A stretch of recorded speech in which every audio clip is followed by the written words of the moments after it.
Hello everyone, आप देख रहे हैं सर्विकांशम लॉ एसोसिएट का लीगल अपडेट। डिफेंस लॉयर का मतलब क्या होता है जानते हैं? डिफेंस लॉयर का मतलब होता है the person who defends you, the person who will represent you in front of जजेस, whatever you want to say, because you can't appear in person because you are facing the accusations and allegations.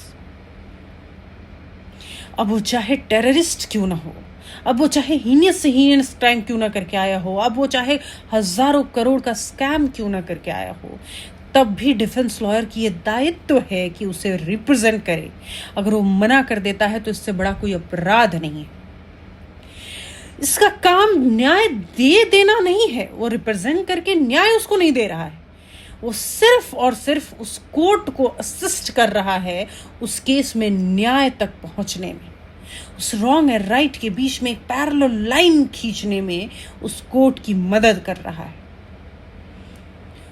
इसलिए कानून में अपराध तो बताए गए कि ये अपराध है, लेकिन उस अपराध को रिप्रेजेंट करना कोर्ट में ये अपराध नहीं कहा गया, और ये कहा भी नहीं जा सकता है किसी भी सिस्टम में, इंक्विजिटोरियल सिस्टम हो चाहे इक्वेटोरियल सिस्टम।